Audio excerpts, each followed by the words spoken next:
Muy buenos días, hermanos. Los saludamos en el amor del Señor.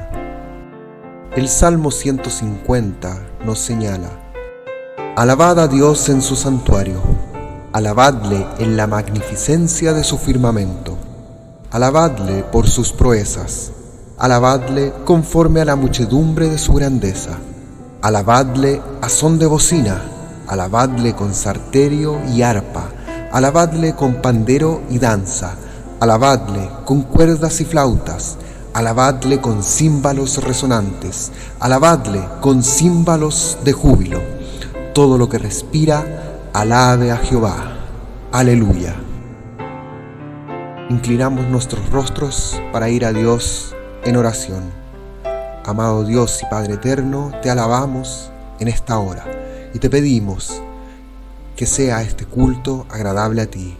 En el bendito nombre de Cristo Jesús oramos. Amén.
Hola queridos hermanos, les queremos contar que el Ministerio Infantil no ha dejado de trabajar en este tiempo de pandemia. Y como los niños son parte de la iglesia, les quieren enviar sus saludos los próximos domingos. Hola amigos. Hola amiga. Con Javi estamos súper bien y tenemos muchos motivos para darle gracias a Dios. Entre ellos que estamos bien de salud. Sí. ¿Qué más le quieres dar gracias tú, Javi, a Dios, a Jesús? Javi, ¿por los bomberos? Sí, Mira, por el libro de los bomberos. Lo mister. Ajá. Chao. Despídete, Javi, despídete. ¿Dice algo? Sí. El Chao, señor, amigos. Dile, chao, amigos. El señor le va a tirarle en la ventana. Ajá. Sí. Hola hermanos, celebremos a Jesús.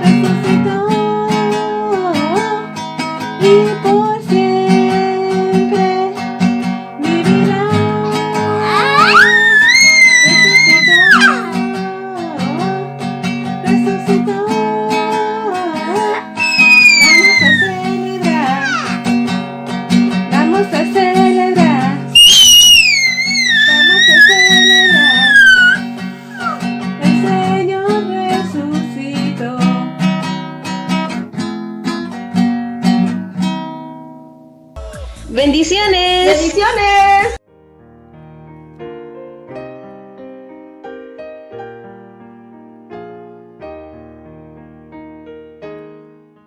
Muy buenos días hermanos, los saludo en el amor del Señor.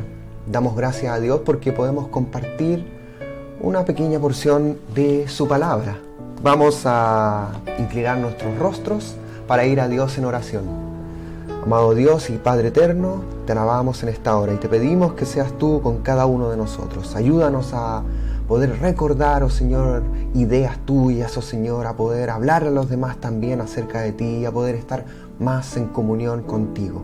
En el nombre de Cristo Jesús oramos. Amén. Bien hermanos, voy a pedir que abran sus Biblias en Juan. Juan capítulo 8, versículos del 31 al 39. Vamos a tener una lectura para que me acompañe. Pero antes voy a dar una breve introducción. En los versículos anteriores a Juan capítulo 8 del 31 al 39, es Jesús hablándole a varios judíos. Y Él les dice que Él no es de este mundo. A lo que ellos se preguntan, ¿quién eres? Y Jesús deja entrever que Él es el Mesías. A lo que muchos creyeron en Él, nos dice la palabra. La verdad que liberta. En primer lugar vamos a ver una verdad es dicha. En segundo lugar vamos a ver una verdad es cuestionada. Y en tercer lugar vamos a ver una verdad es reafirmada. Vamos viendo. En primer lugar entonces tenemos una verdad es dicha. Dice Juan capítulo 8 versículo 31. Dijo entonces Jesús a los judíos que habían creído en Él: si vosotros permaneciereis en mi palabra, seréis verdaderamente mis discípulos. En primer lugar, Jesús hace una aclaración con respecto a lo que Él enseña. Va directamente a la acción que estos judíos estaban desarrollando. Les dice a los que efectivamente habían creído en Él que si permanecían, si es que perduraban en el tiempo, si es que no cambiaban su estado y su parecer en lo que Jesús hablaba, allí realmente y verdaderamente serían sus discípulos. Eso es un cambio brutal en la mente de aquellos que pensaban que lo que su sociedad hacía y decía era lo correcto. Pero Jesús estaba mostrando algo aparentemente distinto a lo que ellos creían y pensaban. Le hago la siguiente pregunta. ¿No causa la misma impresión en nuestros días los dichos de Jesús, que van completamente contrarios a lo que nuestra sociedad o nuestra cultura cree que es lo correcto? Le hago otra pregunta. ¿Usted permanece o está en contacto con la palabra de Jesús? Es el mismo Jesús que nos resalta la importancia de permanecer en su palabra, ya que así realmente seremos sus discípulos. Pero Jesús va más allá, y no le basta con quebrar y desmenuzar la mente e ilustrar la importancia de seguir junto a Él y creer en Él. Va más allá.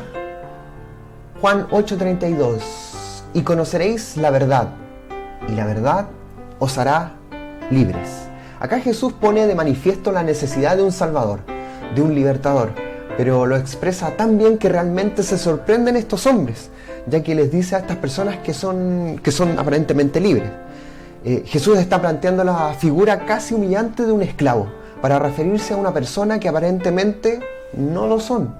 Tal vez estas imágenes que tenían en su mente estos judíos eran de un esclavo, de algo total y absolutamente humillante, de una persona que está totalmente sometida a otra. Si vemos la definición de lo que es esclavitud, nos dice el diccionario que es una situación o una condición social en la que se encuentra una persona que carece de libertad y derechos por estar sometida de manera absoluta a la voluntad y el dominio de otra.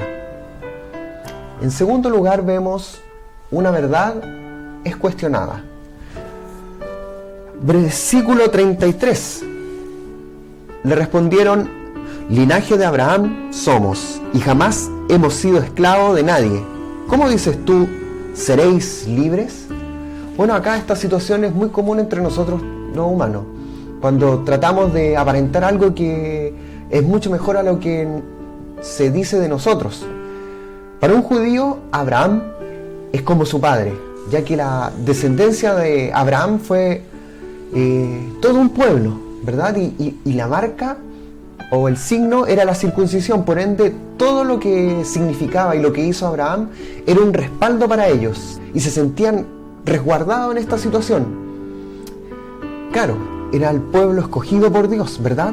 Y ellos se sentían total y absolutamente confiados y resguardados en esta promesa. Además, ellos se sentían libres, sin opresores.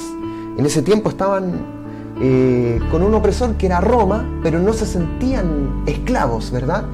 Ellos no pudieron ver lo que realmente Jesús les quería mostrar. La pregunta acá es: ¿usted ha podido ver lo que realmente Jesús le quiere mostrar? Jesús es duro con ellos y les dice, versículo 34, Jesús les respondió: de cierto os digo que todo aquel que hace pecado, esclavo es del pecado.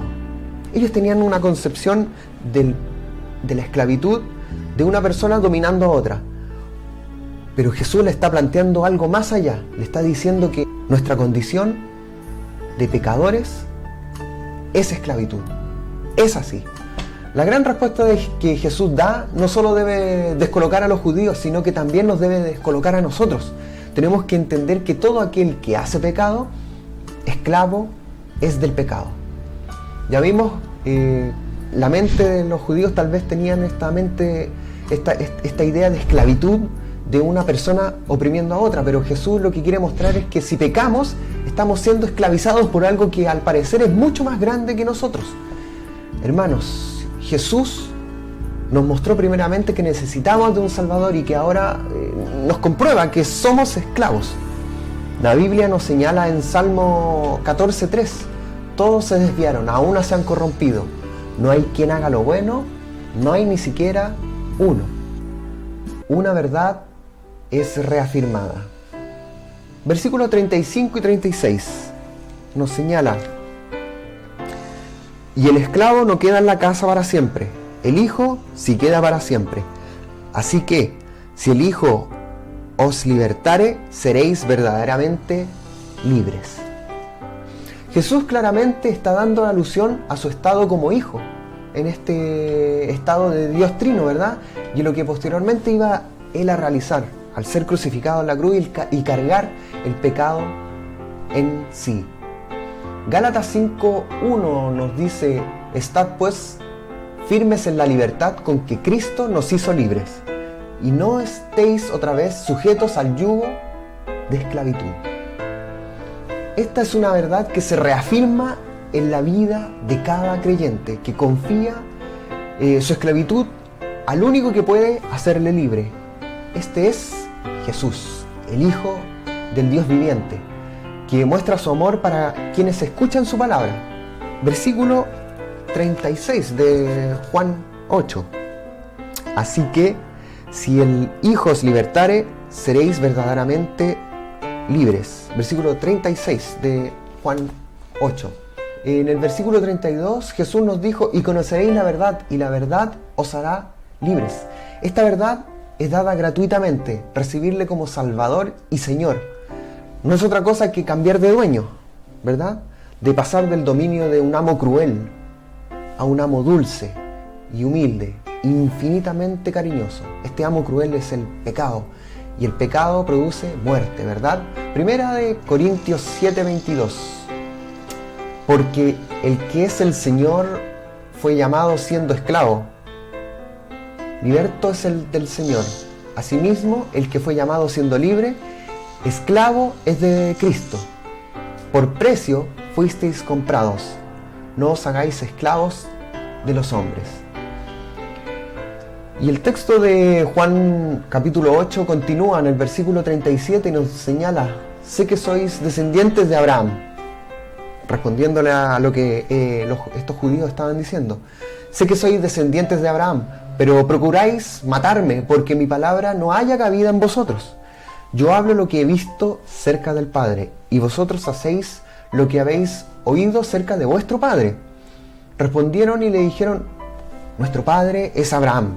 Jesús les dijo: si fueseis hijos de Abraham, las obras de Abraham haríais. Jesús da nuevamente una respuesta aquí certera. ¿Cuáles eran las obras de Abraham?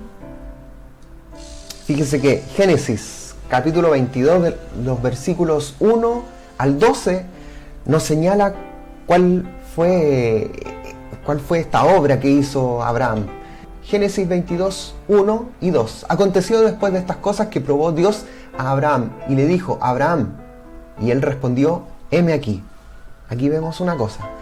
Y dijo: toma ahora tu hijo, tu único, Isaac, a quien amas, y vete a tierra de Moriah, y ofrécelo allí en holocausto sobre uno de los montes que yo te diré.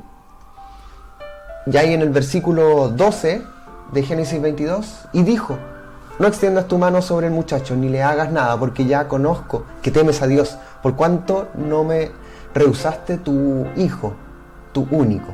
Bueno, y aquí vemos dos cosas importantes. En primer lugar vemos a Abraham respondiendo al llamado inmediatamente de Dios: heme aquí. Y en segundo lugar vemos que no dudó por ningún motivo, tuvo una fe excepcional Abraham. A lo cual Dios le responde y le dice: detente, no extiendas tu mano sobre el muchacho. Una fe extrema, que al escuchar la voz de Dios dice: heme aquí.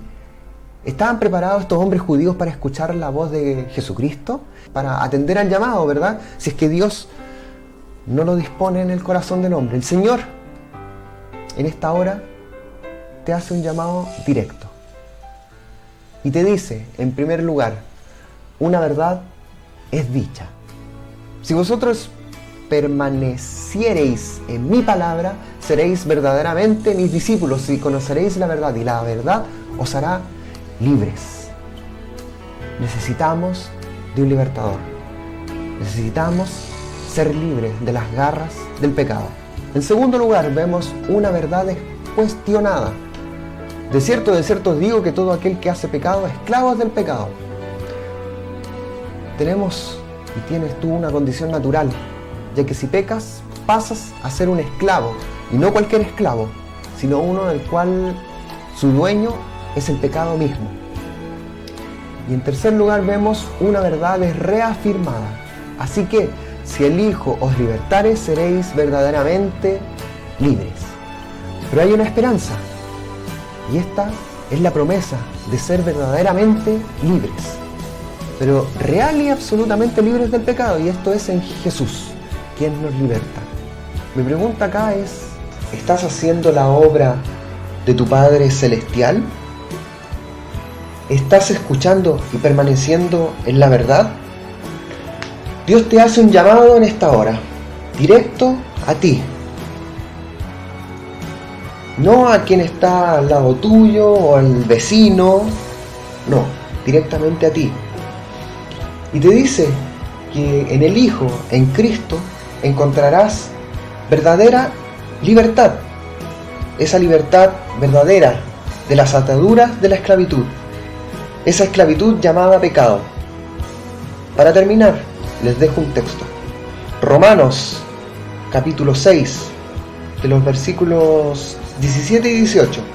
Pero gracias a Dios, que aunque erais esclavos del pecado, habéis obedecido de corazón a aquella forma de doctrina a la cual fuisteis entregados, y libertados del pecado, vinisteis a ser siervos de la justicia.